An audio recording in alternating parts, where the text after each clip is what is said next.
The story of Sarabil and Bilqis. How do you know you're not lost? That night, there was no moon in the sky. Beneath the thick canopy of ancient trees in the distant Al-Darim forest, all light had been swallowed, as if the world had forgotten what dawn meant. No one dared step into that forest under the cover of darkness except one man, King Sa'idun. He who had once faced nameless forces alone in the Battle of the Western Front. He who bore a scar on his left wrist, a reminder that life hangs by no more than a breath.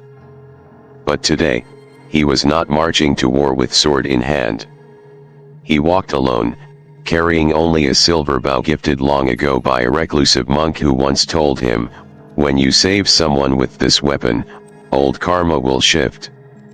Sa'idun hadn't believed him. But he kept the bow.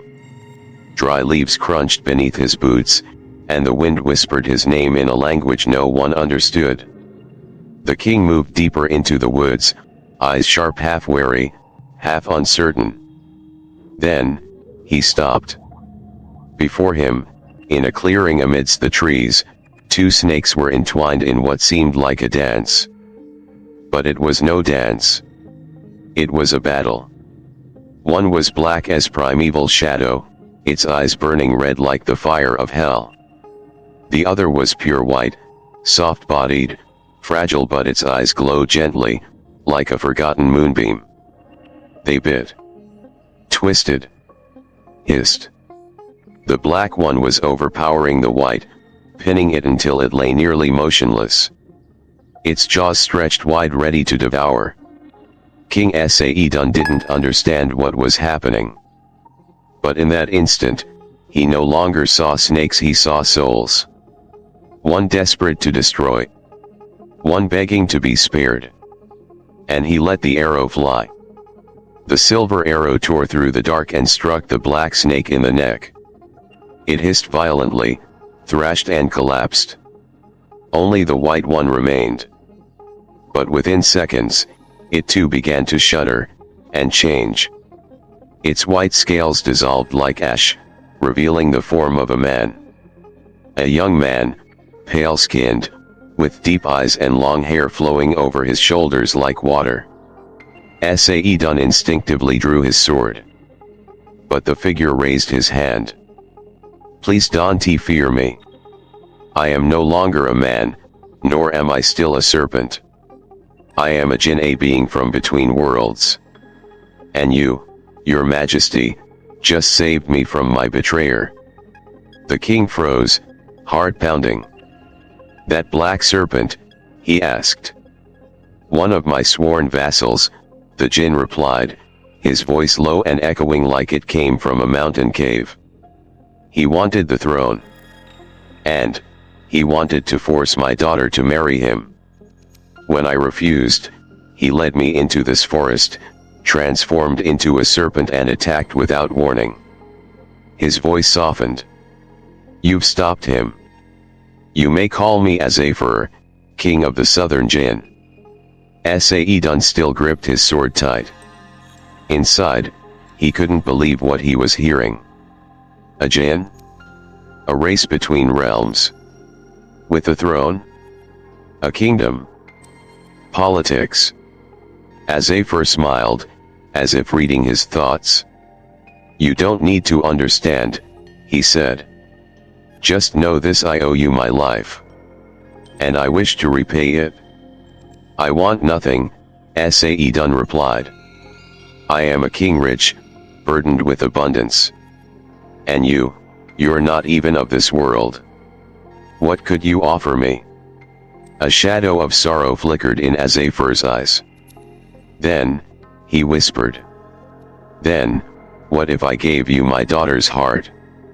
The wind died. The forest froze. "My daughter Sarabil bears the blood of the jinn but was raised in the light of humankind. If she agrees, she will become your wife. That is the highest gift I can give."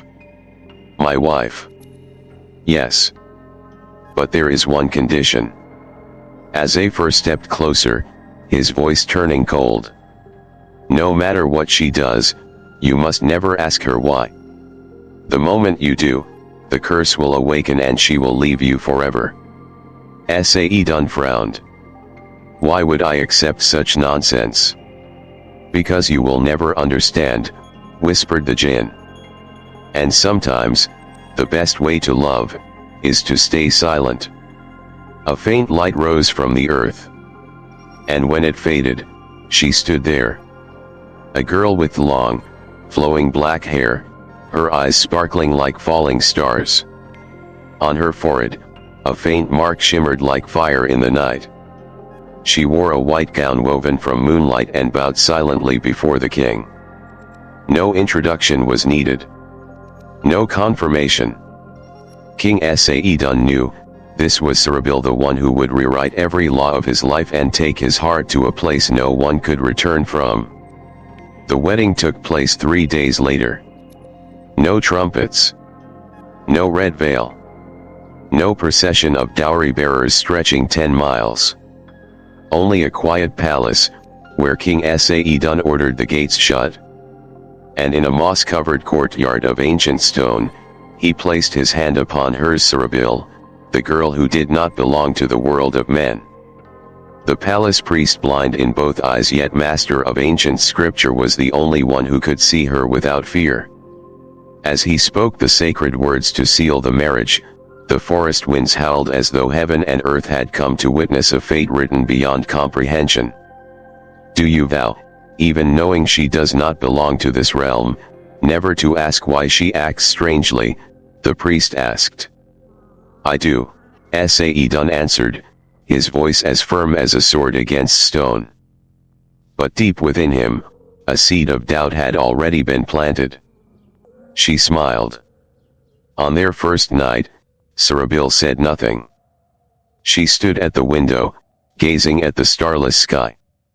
Her figure melted into the darkness, delicate and alone. I don't know how to love someone like you, the king confessed. Sarabil turned, her eyes glowing in the dark. Do you even know what you're doing? He asked softly. She didn't answer. She stepped forward, placed her hand on his chest over his beating heart and whispered. So long as this heart does not question, all things will endure. Time passed. In Aldarim, no one spoke her name. They called her the white shade of the palace, who appeared only on crescent moon nights and never left footprints on stone. But one thing none could deny, not even the skeptics: since Sarabil arrived, droughts ceased, famine ended, rivers flowed full again, and strange plagues vanished without explanation. She spoke to no one, made no demands.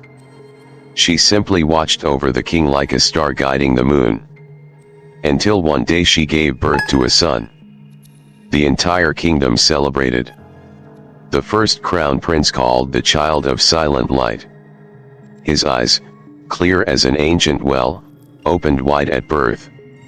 His skin, white beyond the king's understanding. When Saeedun held him, he felt like he was cradling fire that didn't burn warmth without flame. He carries the essence of both worlds, Sarabil whispered. He will be the bridge, if you keep your vow. The king didn't understand.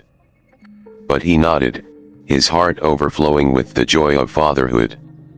Months later, returning from a temple at the forest's edge, the family of 3 stopped to rest. And in that moment of quiet peace, a black tiger sprang from nowhere as if from the earth itself. Roaring. Hungry. Saeedun reached for his sword, but before his hand touched the hilt, Sarabil had placed the child in the tiger's path. No words. No expression. As if it was something that had to be done. The tiger took the child, and without a sound, turned away and disappeared into the forest's depths. The king stood frozen. His ears rang. His eyes burned. He could hear the blood pounding behind his ears like war drums. How could you? His lips trembled. But then he remembered the curse. He must not ask. He was not allowed. He clenched his fists. A question screamed inside him, but it remained trapped behind his teeth. Sarabil simply looked at him. Her eyes for the first time were wet. Not crying. Just wet. That night, the king did not sleep. He wandered through the palace halls, as if hoping to find an answer in the empty corridors. Eventually, he sat before the door of the child's room. It was empty. Silence was no longer peace. It had become an abyss. If you are still watching this video and you feel the pain of the king who has lost his child, please comment the number 2 below to let me know you're here. And if you haven't subscribed yet, I encourage you to do so and turn on the bell so you won't miss any future videos. Your support helps us continue creating meaningful and inspiring content. But months later, she gave birth to a daughter. Hope was rekindled. A new joy came to replace an old wound. Until one night, he awoke. The bed was empty. The room was cold as ice. King Sa'idun followed the trail of the wind, leading him to a small chamber in the west wing of the palace. There he saw Sarabil holding the baby girl above a fire. The fire wasn't ordinary. It glowed blue, flickering like a trapped soul. And the baby girl, the little princess, vanished within those flames. Only ashes remained. And Sarabil still standing there, hands trembling, eyes shining as if she had done nothing wrong. This time, the king could not bear it. He wanted to scream. To ask. To curse her. But his throat locked. Not out of fear. But because of his vow. Because he knew, if he asked why, she would vanish forever. And by now he had already fallen in love with her. Time is the only thing left when a man loses direction. King Sa'idun no longer knew how many days and nights had passed since his daughter was turned to ash before his very eyes by the woman he loved more than life itself, and yet dared not ask for a reason. The palace fell into a long trance. People still saw the king on his throne, but he never smiled. Court sessions grew shorter. Feasts grew cold. And Sarabil, she was still there, quietly caring for him, as if nothing had ever happened. But her eyes had changed deeper, sadder, as though carrying a stone tied to the bottom of her soul. Then came war. A tribe from the north, once a vassal, rose in rebellion, supported by old enemies. The army of Aldarim marched to the borderlands, and Sa'idun, despite his heart breaking from family wounds, donned his armor once more. The night before battle, as thousands of soldiers rested in the great camp across the plains of Zakra, Sarabil appeared. She walked quietly between the tents, carrying a ceramic jug. Inside was water for the soldiers, a precious thing in the cracked, sandy land. No one dared stop the queen, despite the strangeness of her presence. She reached the water storage, silently opened each jar and poured every last drop onto the ground, without a word of explanation. Moonlight reflected in the puddles, soaking into the sand, like blood seeping from an unhealed wound. Then she left as if she had never been there. An old soldier had witnessed it all. At dawn, before the sun had risen, he knocked on the king's chamber door, trembling. "Your Majesty, the queen has destroyed all our water. You are harboring an enemy in your own palace." King Sa'idun sank into his stone seat. He said nothing for a very long time. His heart thundered like a revolt. The question he had kept choked in his throat for days began to groan again. "Why, Sarabil? Why do you always choose silence when everything falls apart?" But he still did not ask. That very night, Sarabil was summoned before the throne. No guards. No ministers. Just the two of them. And their wounds. King Sa'idun did not sit. He stood, as if facing a spirit. "Do you know how many times I've kept silent?" he asked, his voice quivering like a drawn bowstring. Sarabil did not answer. She only looked at him. "I've lost my son. My daughter. And now, even my soldiers may fall because of something you did, something no one understands." And then, the unthinkable happened. King Sa'idun asked. "Just one word." "Why?" The word echoed like thunder through the palace. A vow had broken. A door had opened, one that could never be shut again. Sarabil bowed her head. A cold mist drifted into the room from nowhere. "You have asked," she whispered. "And so, I must go. But before I leave, I will tell you everything, so that you may understand. Sometimes, love must hide behind wounds." If you're still watching this video and want to uncover the full truth behind the Queen's mysterious actions, please comment the number 8 below to let me know you're here. And if you haven't subscribed yet, I encourage you to do so and turn on the bell so you won't miss any of our future videos. Your support helps us continue creating powerful stories that inform and inspire. She stepped closer. Each step as light as wind, yet leaving behind shattered fragments of memory. Our firstborn, the boy, was not eaten by the tiger. That tiger was my brother. The king's eyes widened. He came in the form of a beast because my parents' ancient spirits wanted to see their grandson just once. But when he brought the child back to the Jinn homeland, the boy could not withstand the climate of that world, and died in his sleep, without a single cry. A single tear fell. For the first time, Sarabil wept. Our daughter, she wasn't burned. That fire was a portal. The only way to send her back to my world, a place where time cannot harm, and sorrow cannot touch. She lives. She is growing. And if you wish, I can bring her back. Her voice wavered, but her eyes burned steady, like white fire dancing in wind. As for the water, Sarabil drew a small pouch from her sleeve. Inside was a handful of black ash. One of your soldiers had been bribed. He poisoned the water barrels with a toxin that could have killed 1,000 men in a single night. I poured it all out, to save them.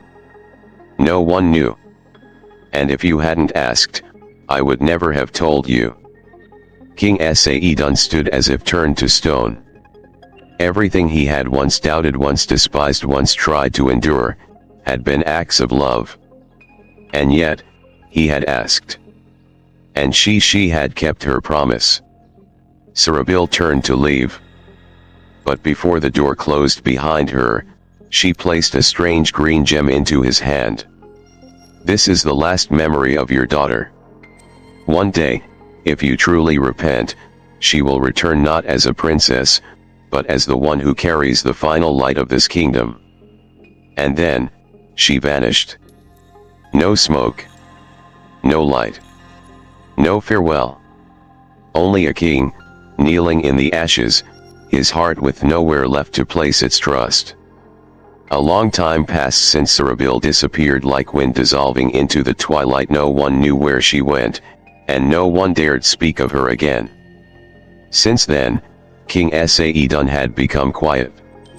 He often spent hours in the room where the green gem was kept, the final gift she had left behind. The gem did not sparkle like diamond or ruby, it held the color of the deep sea and glowed with a light like a heartbeat still breathing. And strangely, at night, the gem would glow. Softly. Gently. Like the breath of someone asleep on the other side of the world.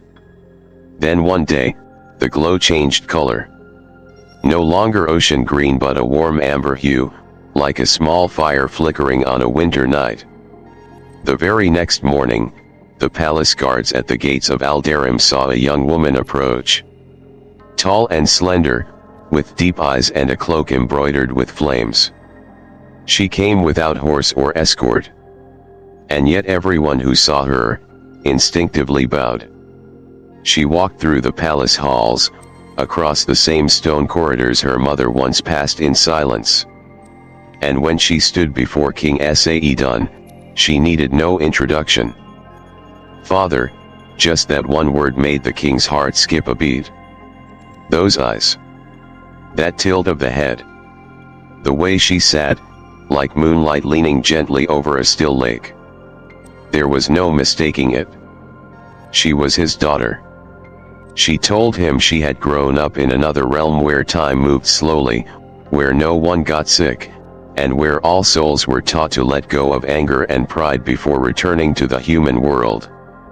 She told him that every night, beyond the misty mountains, her mother would sit in prayer, fingers tracing an old rosary, whispering his name Sa'idun like a prayer for the one who had loved her, but lacked the patience to understand. The king broke down in tears.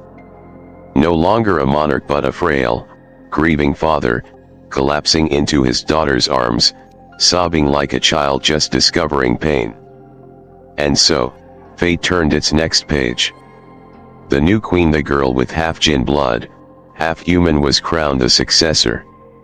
The court said her eyes could see through lies, her voice could calm quarreling markets, and whenever she prayed, the rain came exactly when the earth was driest. She was named Bilqis, the old name once spoken with reverence in the jinn world, meaning she who holds the balance between two worlds. And just as foretold by the ancient prophecy carved into the stone tablets of the royal tomb, when the blood of wind merges with the blood of fire and the tears of man, a queen shall rise to lead the final light through the shadows. Under Queen Bilqis's reign, Aldarim did not merely grow wealthier, it came to be revered as a holy land among the three great territories. No more wars. No more hunger. No executions. But what stood out most was her quiet, unshakable sense of justice. She didn't rule with sword and decree but with her gaze and the truth. It is said that when a traitor was captured, Bilqis looked him once in the eye and said, "If you continue to lie, my mother who watches from the other side will not rest in peace." The man wept, and confessed everything. Whispers spread that Bilqis could hear the voices of spirits, and that during secret rituals, she would sit alone by the lake, speaking softly, to someone invisible.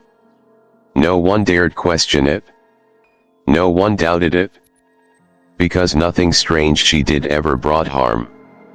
King Sa'idun lived to see 6 harvests more, then passed quietly in his sleep on an autumn night. No illness, no pain, no fear. It is said that when he died, a white flame appeared in the palace circling the throne once before fading into the air. Bilqis knew it was her mother, returned. She left the throne empty for 3 days. Instead of holding a coronation, she led a silent vigil where the entire kingdom stood still, burning incense and listening to the tale of a king who once loved a spirit and paid the price with the patience of his heart. My father taught me the strength of silence. My mother taught me the power of forgiveness. And you, Bilqis told her people, you are the reason I choose to keep going.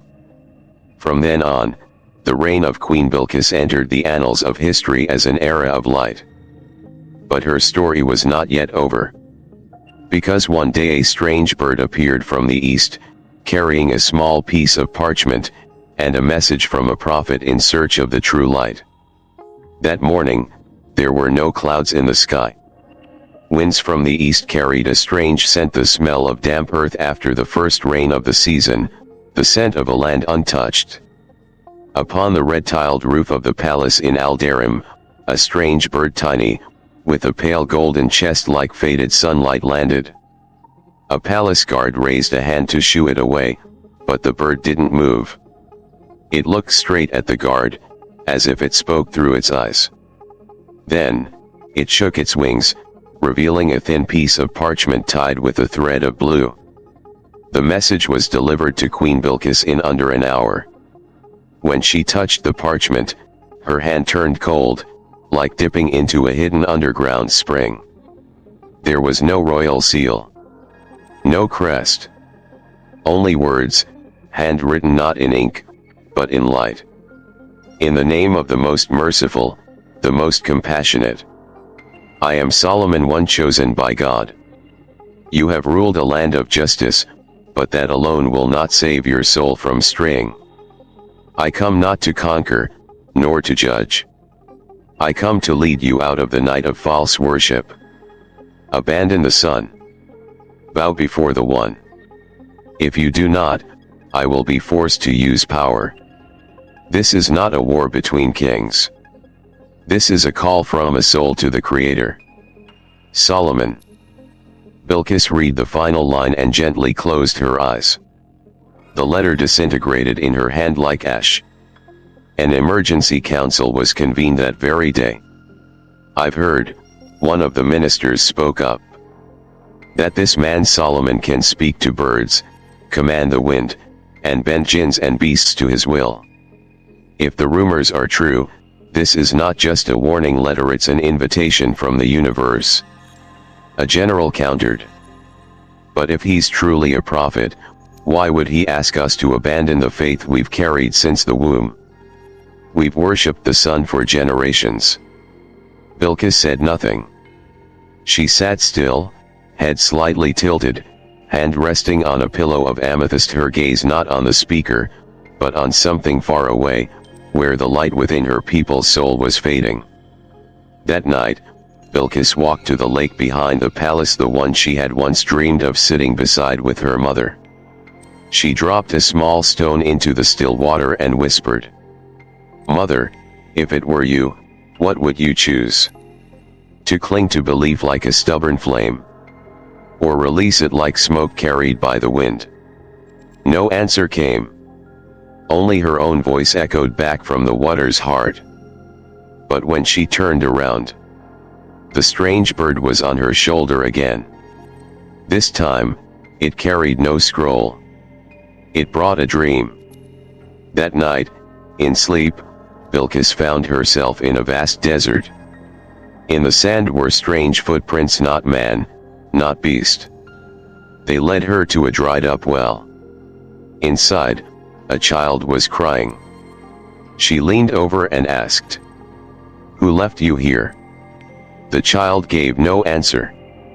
But from behind her, a voice said, "The sun has left us. But we still pray to it. What about you?"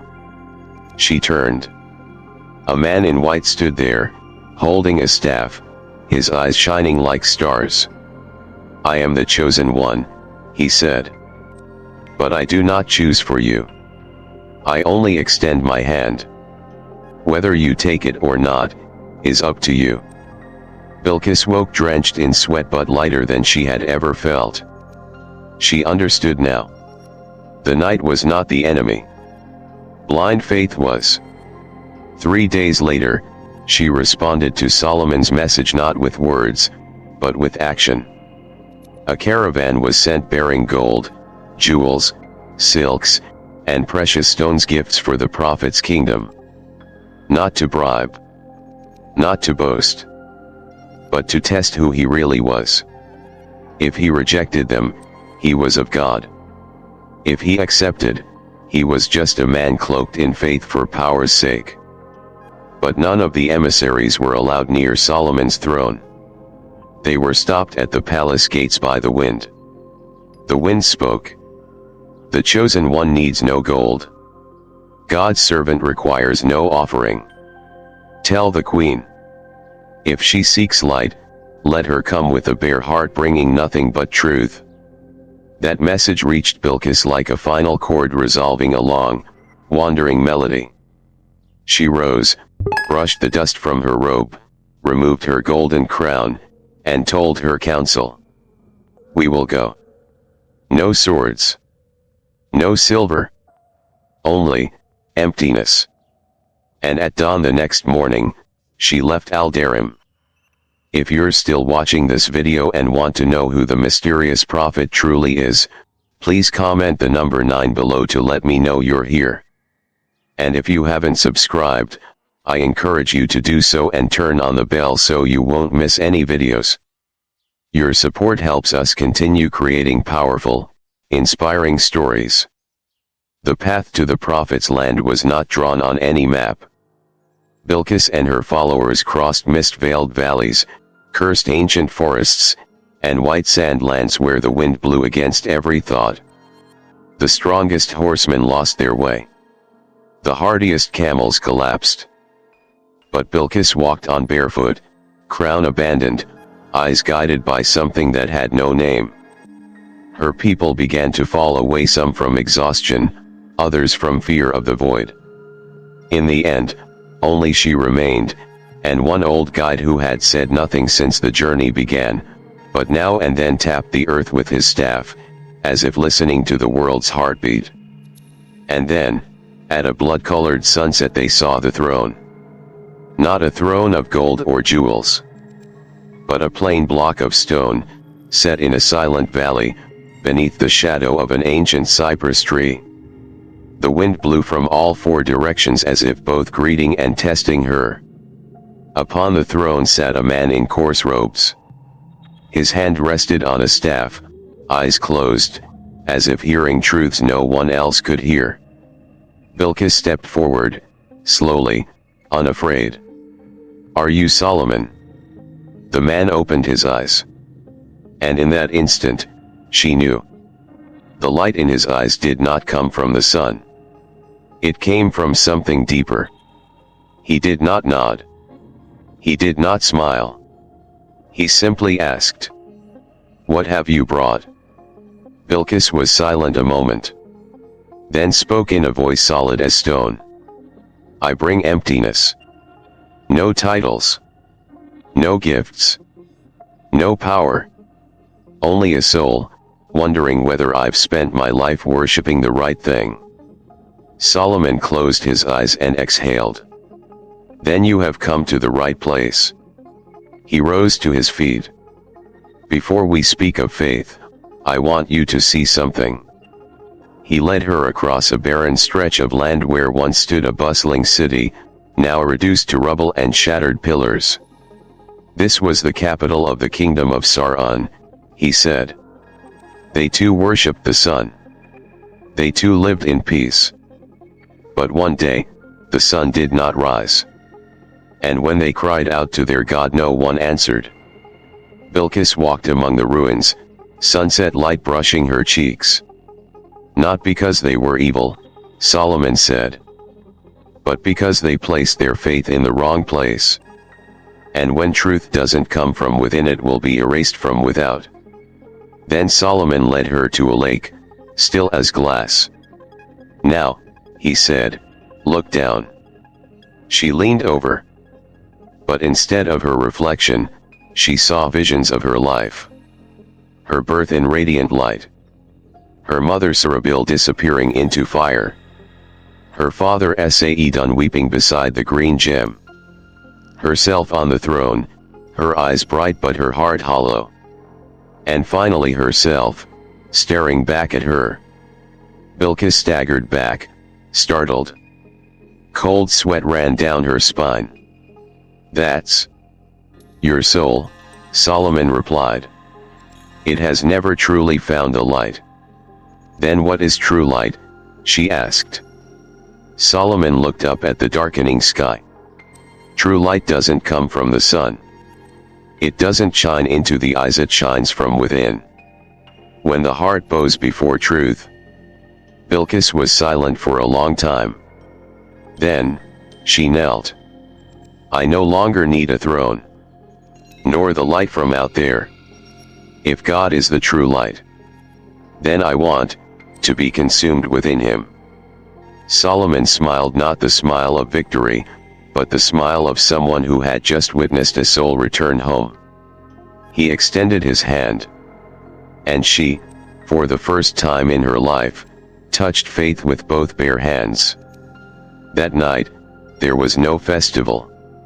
No drums. No crown. Only Bilqis, standing before the wind, declaring, "I renounce all false gods. I surrender to the One. From this day on, I serve truth, not the throne.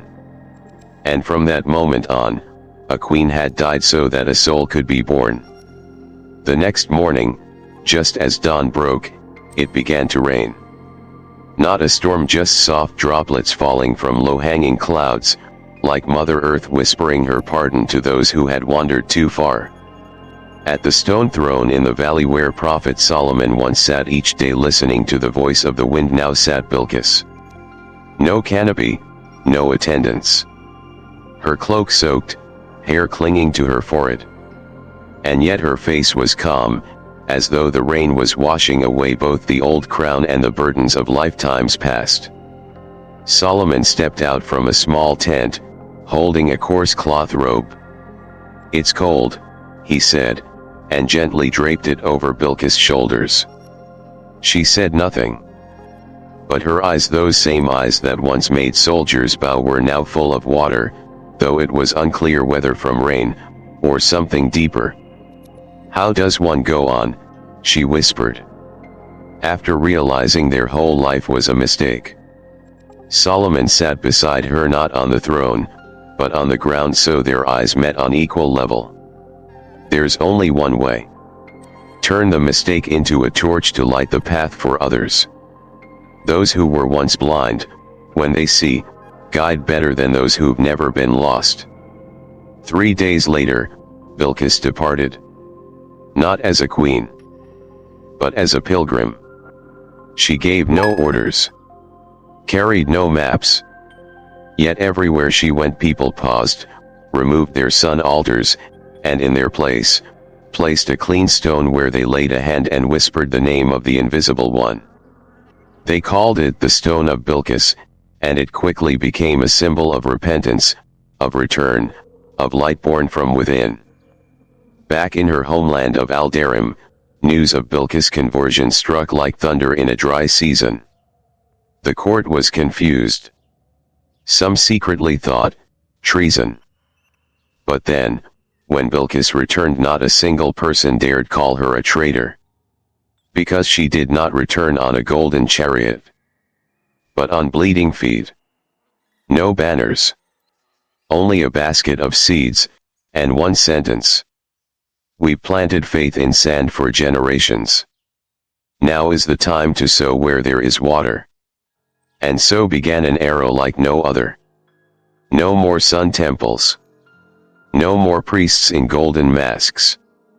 In their place, small homes, where people gathered at dawn, holding hands, reading a simple prayer.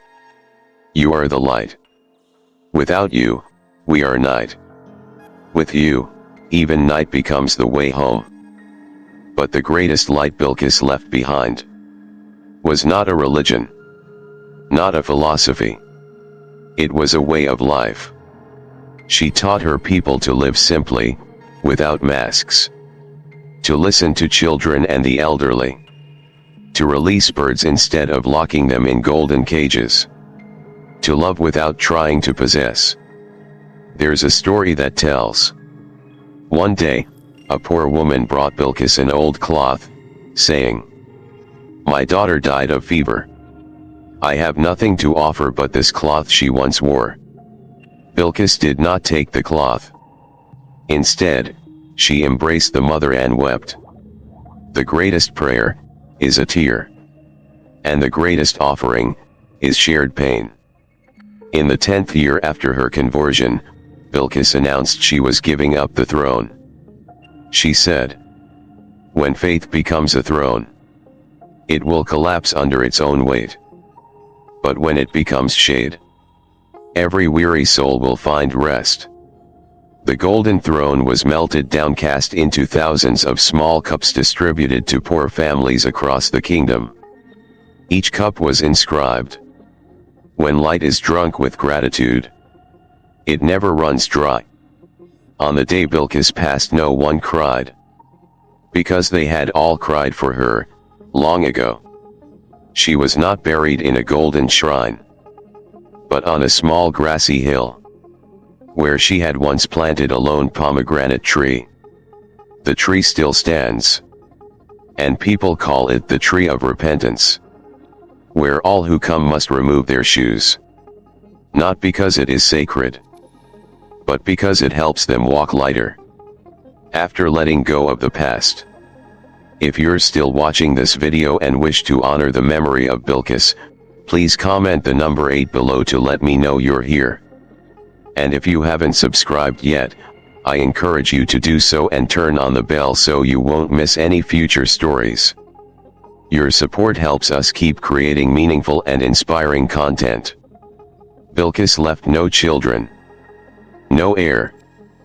But she left this, carved on the stone before her grave: if my mother was fire, and my father silence, then I am the ash blown away, to sow light in someone else's field. After Bilqis passed away, many feared Aldarim would descend into chaos.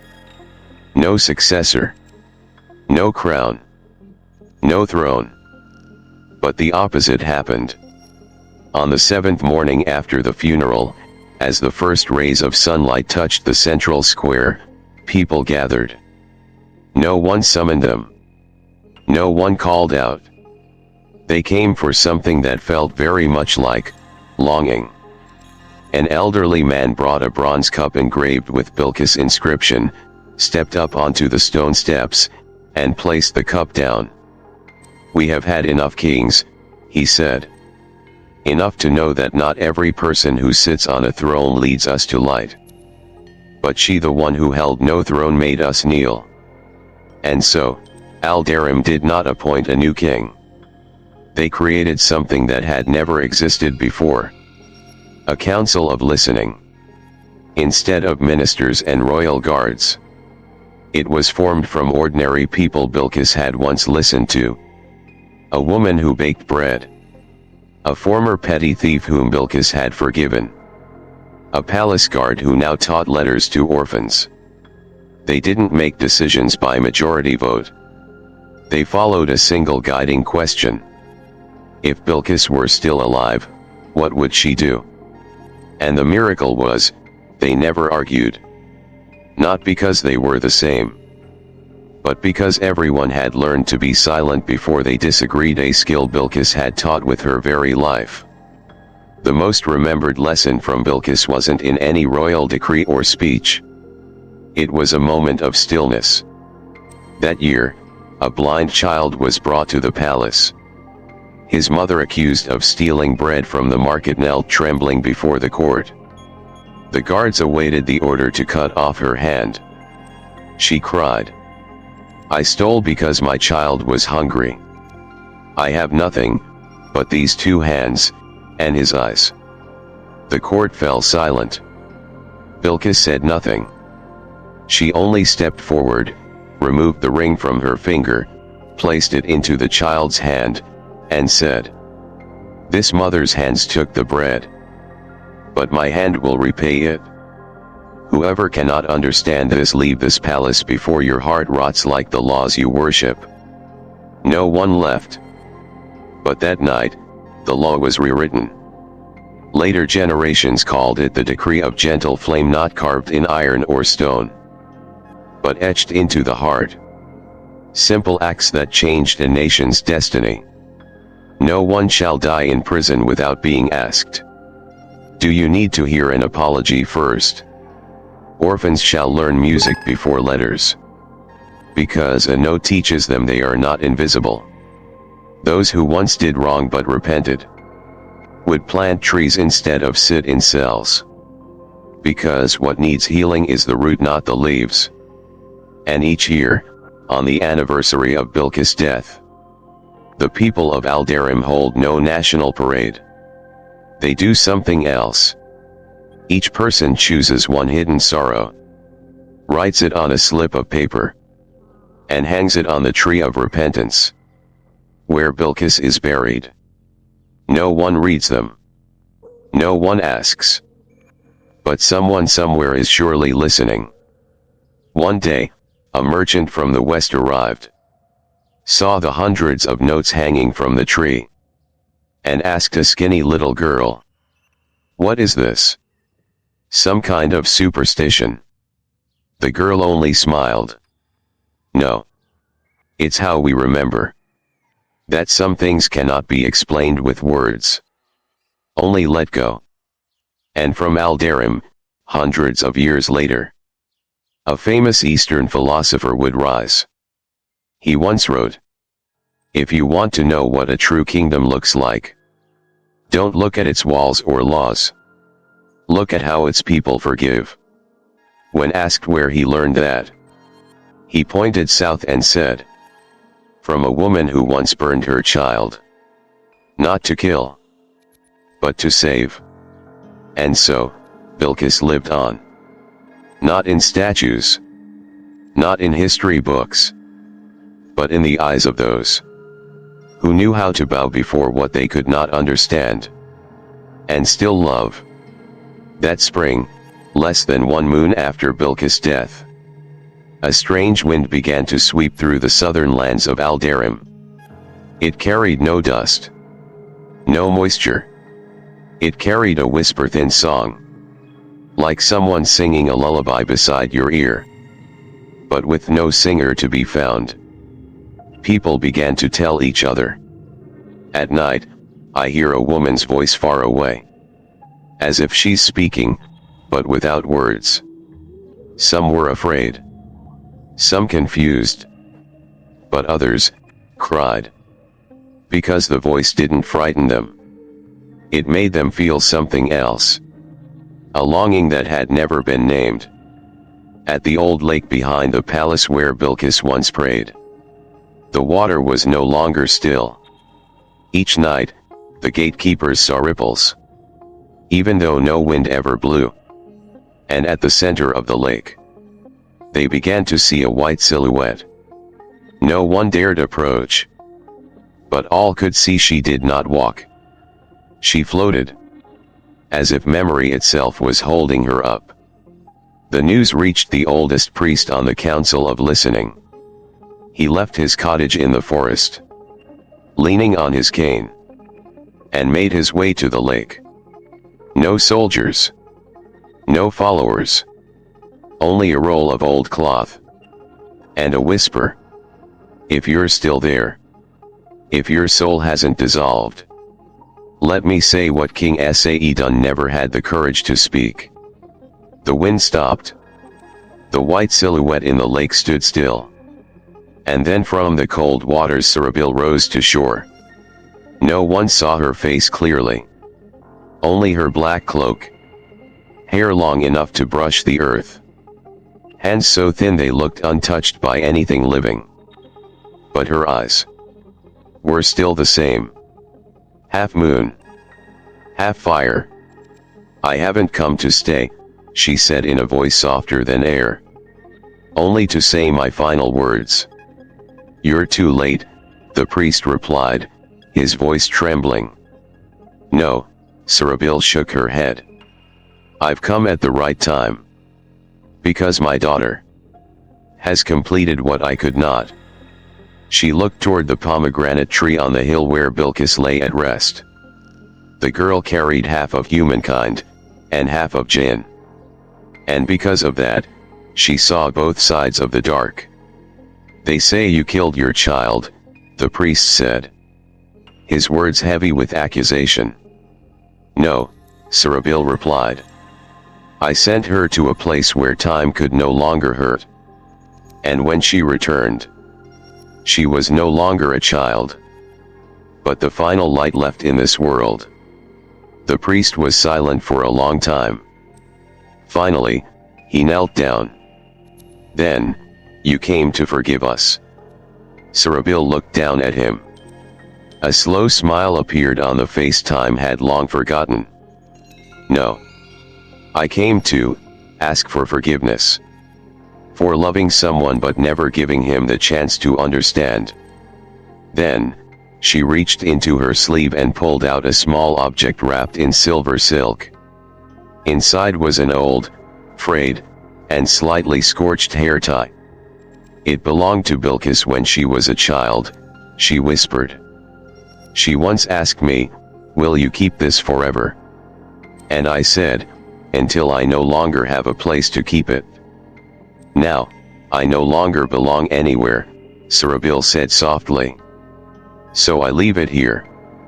If anyone asks what it is, tell them it's the last trace of someone who tried to do the right thing in the wrong way. The wind rose again. But this time, it wasn't cold. It carried the breath of something unfinished beginning to heal. When the sun rose, Sarabil was gone. Only the silver silk remained, and the lake had returned to peace. That night, in a small thatched cottage at the foot of the mountain, an orphan girl awoke from a long fever. She said, "I dreamed of a fairy with long hair." She said she was sorry for being gone so long, but that I don't have to be afraid anymore. From that day on, the voice in the wind disappeared. But the people of Aldarim began a new tradition.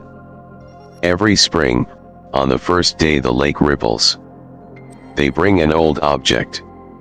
A scarf, a comb, a broken bowl, and let it float on the water. Not to ask for anything, but to say, "I forgive myself for once not understanding and still surviving."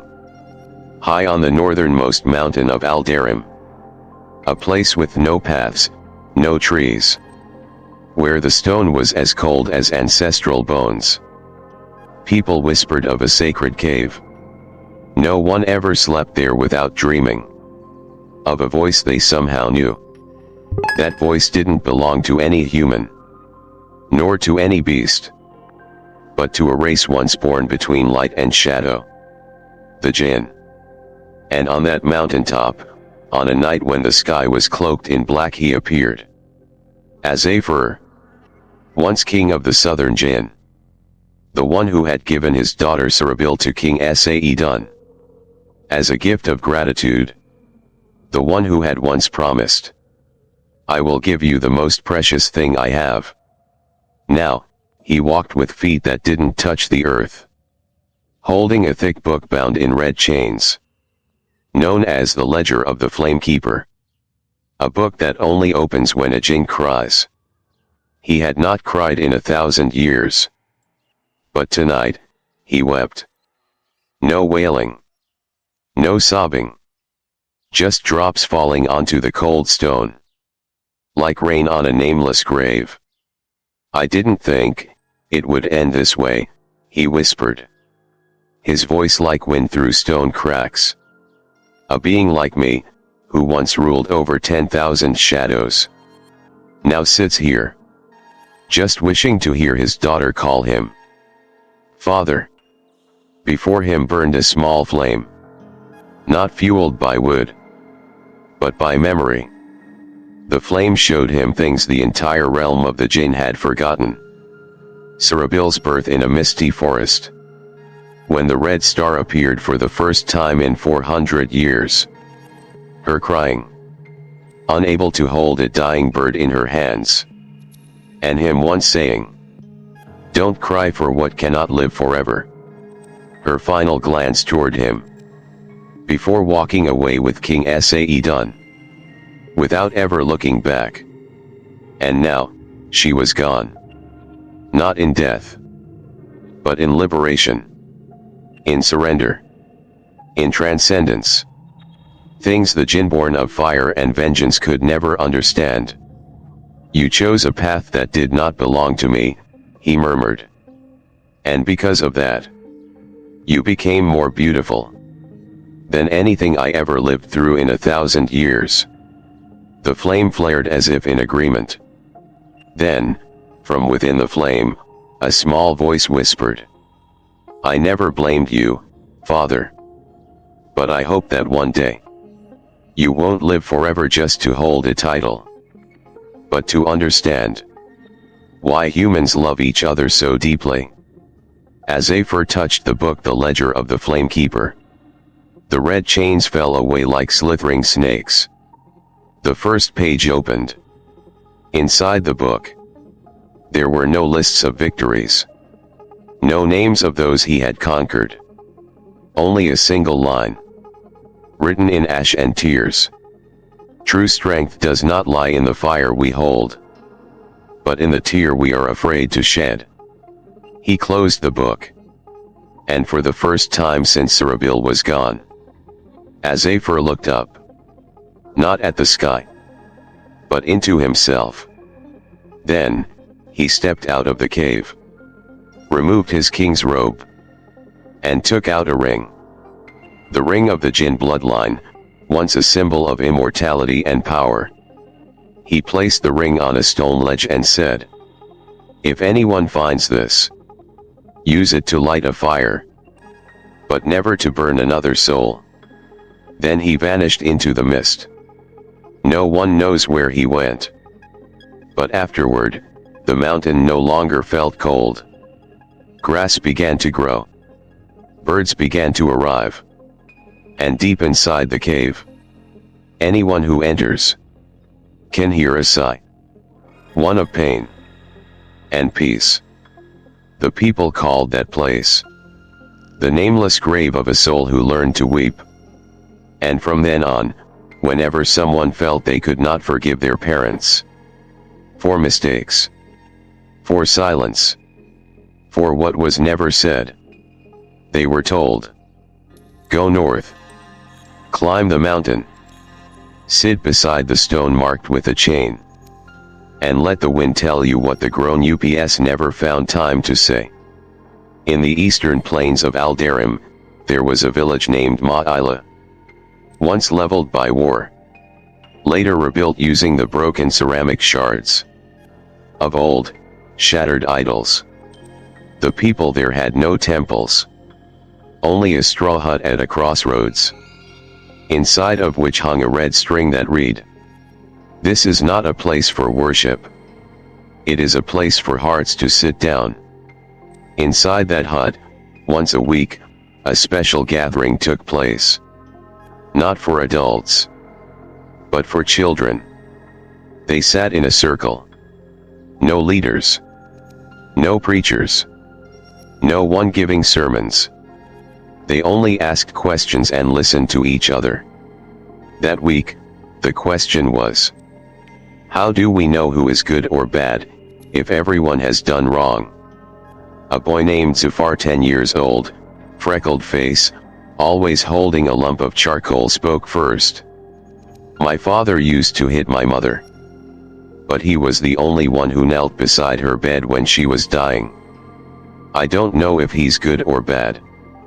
But I know he didn't leave." Silence. Then a curly-haired girl, Layla, whispered, "My mother used to tell me, the sun is God. But after she heard the story of Bilqis, she smashed the altar herself. Now my mother worships nothing. She just looks at the sky and cries." Another child asked, "Is being good when you're brave enough to let go of what you believed in, even if it leaves you empty?" Then, a girl stood up. No one knew her name. She had arrived in the village just weeks before, carrying a basket of dried flowers and a long scar down her neck. She said, "I was taught that jinns were monsters. But my mother is a jinn. And she never abandoned me. Not when she was burned. Not when people chased her away. I think, a good person isn't someone who's never done wrong. It's someone who stays when everyone else turns their back." In that moment, the oil lamp in the hut flickered though no one touched it. A gentle wind blew through the doorway, lifting the wall curtain. Behind it was a faded painting. A woman in a white cloak holding a child with her left arm, and extending her right hand as if asking for forgiveness. No one knew who painted it, but everyone fell silent. And little Zafar whispered, "That's Lady Sarabil, isn't it?" No one answered. No one needed to. And from that day on, the children of Ma'ila were called the keepers of the flame. Not because they held fire in their hands, but because they carried the final memory of the things adults had once forgotten. A traveler once asked them, "If you don't have holy books, or teachers, then who do you learn from?" They smiled. "We learn from those who've suffered and survived, without losing their hearts." From Ma'ila, a new tradition spread across Al-Darim. Instead of forcing children to memorize, people began listening to their stories. Instead of punishing them for mistakes, they asked, "What were you feeling when you did that?" And those children, unshackled by rigid laws, grew into adults who knew how to listen before speaking, see before judging, and love before understanding. A century later, a foreign scholar visited Al-Darim to write a book. He was astonished to find no prisons, no idols, no do not signs on public walls. Only children wearing red strings, holding lumps of charcoal, walking the streets, listening to adults tell their stories of fear. That book, titled The Last Tongue of Flame, ended with a single line: "I once believed religion was something adults taught children. But here, I understood. Some young souls are born to teach grown ups how to turn back." With a voice that still trembles. It's been 103 years since Bilqis became the gentlest fire ever to burn between kingship and the human heart. And if you ask, do people still remember her? The answer is not in books, not in monuments, not in rituals or royal bloodlines. It lives in the small, quiet acts that unfold every single day. In the heart of Al-Darim, sheaf of rice, an old man, living near the market's edge, places bread at his door every morning for any traveler passing through. When asked why, he says, "I used to be a boy who stole. One day, someone gave me bread without asking why. I never want someone to pay the price for being hungry."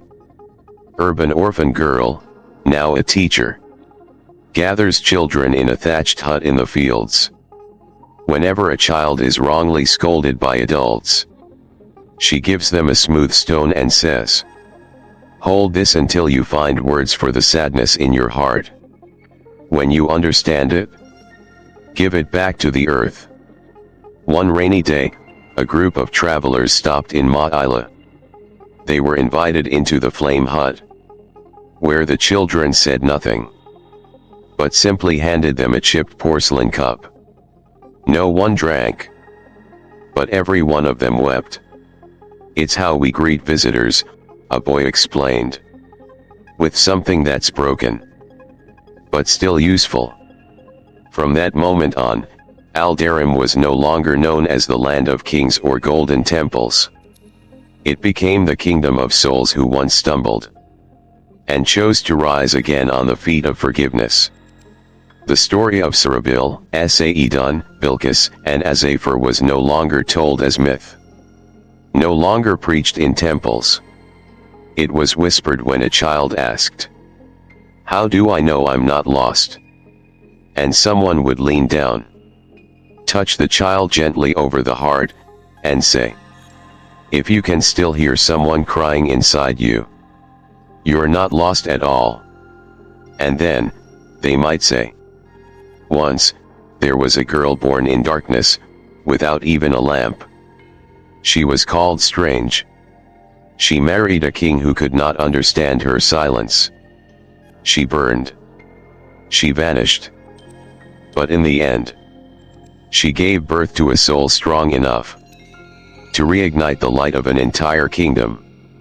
They might say, there was a king who lost everything because of a single question, why? But through his loss others learned to wait longer, listen deeper, and love, without needing to possess. They might whisper, there was a jinn who once held power over thousands, and in the end, chose to weep alone on a mountaintop, leaving behind one final message. Don't use fire to harm. Use it to light the way home. And finally, they would look into the child's eyes and say slowly, "You don't need to be Bilqis. You don't need to be Sa'id. You don't need to be Sarabil. You only need to be someone who bows your head when you don't understand, and reaches out your hand when someone else is about to fall." On the final night of the old century, as the single oil lamp in Ma'ila's learning hut began to flicker, a little girl softly asked her teacher, "Teacher, what if I forget the story of Sarabil tomorrow?" The teacher didn't answer right away. He only smiled, tucked her blanket gently, and whispered, "That's okay, little one. Because sometimes, a story doesn't need to be remembered. It only needs to be lived again." Thank you for joining us today. We'd love to hear from you. Drop a comment below and share one thing this story taught you, and how you'll carry that into your life. Your voice matters. Reading your reflections brings strength, healing, and inspiration to us all. If this story moved your heart, please like, subscribe, and share. Your support helps us continue creating stories that uplift, heal, and awaken the soul. Thank you for watching, and we'll see you in the next video.